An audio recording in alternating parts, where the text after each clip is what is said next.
I get it, there's nothing more frustrating than scrolling through a glossy Amazon page, seeing a tiny desktop that looks like it could sit under a coffee mug, then getting it home and finding it can't keep up with the day-to-day tasks you actually need it for. A lot of mini PCs promise unparalleled performance and lightning-fast boot times, but when you plug them into a real office or home office setup, they either throttle under multi-window workloads or run out of ports before you can connect a monitor, a printer, and a USB-C hub. That's why I'm taking a close look at the HP EliteDesk 8 G1i mini desktop before you decide if it's the right fit for you. Link is in the description if you want to check the product details on Amazon.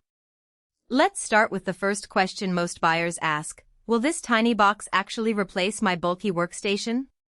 The EliteDesk 8 packs an Intel Core Ultra 7265T, which, on paper, is a 20-core, 28-thread chip built for productivity-heavy environments. In practice, that translates to quick application launches and smooth multitasking for typical office software. Think the whole suite of Microsoft 365 apps, a few Chrome tabs, and maybe an occasional video conference running side by side. I've set up the machine with Windows 11 Pro, the OS that HP touts for its security and productivity features, and the boot time is indeed a matter of seconds, not the sluggish minute-plus you get with older desktop models. For people who start their day by opening a handful of spreadsheets, a web browser, and an email client, the speed feels genuinely noticeable. Now, the real differentiator isn't just the CPU, it's the memory and storage combo. With 32 GB of DDR5 5600 SODIMM RAM, the system handles heavy spreadsheet models and large PDF files without swapping to disk. Pair that with a 512 GB PCIe 4.0x4 NVMe SSD and you have rapid data access. In my testing, copying a 5 GB video file from one folder to another took under 12 seconds. That matters if you're a content creator who needs to move media files quickly, but it also means you won't feel the lag when you switch between a design program like Adobe Illustrator and a data analysis tool like Power BI. What about connectivity? The EliteDesk 8's compact chassis includes a surprisingly decent selection of ports: USB-C power delivery, 2 USB-C data ports, 4 USB-A ports, HDMI 2.0, DisplayPort 1.4, and an Ethernet jack. This means you can hook up a dual monitor setup without needing a dongle hub, which is a common pain point for many mini PCs.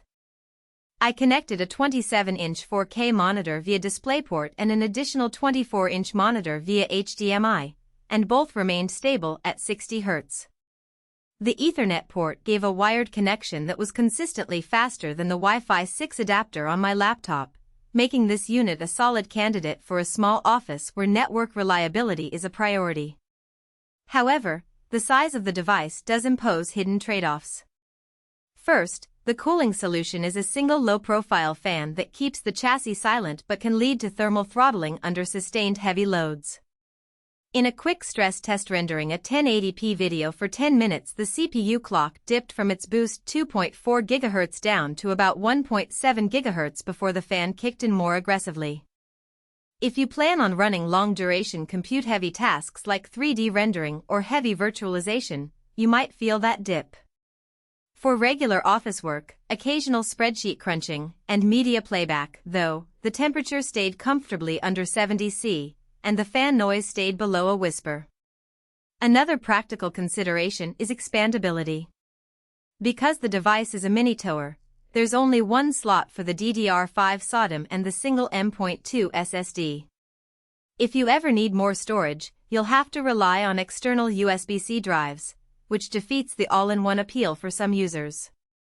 The same goes for GPU capability. This model uses the integrated graphics that HP calls vibrant visuals. In real-world use, that means you can stream 4K video without hiccups and even handle light photo editing, but you won't get any gaming performance or serious 3D modeling power. So, gamers or engineers who need a dedicated GPU should look elsewhere. Who should buy this? If you're a small business owner, a remote worker, or a home office professional who needs a compact, quiet, and relatively powerful machine for typical productivity tasks, the EliteDesk 8 hits the sweet spot. It's especially appealing if desk space is at a premium. Think a crowded cubicle, a standing desk, or a home office with limited real estate. The built-in security features of Windows 11 Pro, such as BitLocker and Secure Boot, also add a layer of corporate-grade protection, which can be a decisive factor for IT managers looking to standardize workstations across a small team. Who should skip it? If your workflow revolves around heavy graphics work, like video editing at 4K resolution, CAD design, or any kind of gaming, the integrated graphics will feel limiting, and the thermal throttling under sustained loads could become a bottleneck. Also, if you anticipate needing more than one internal SSD or you want to upgrade to a higher-end GPU in the future, this mini chassis won't support that. In those cases, a traditional tower or a larger mini PC like the Intel NUC with upgrade options.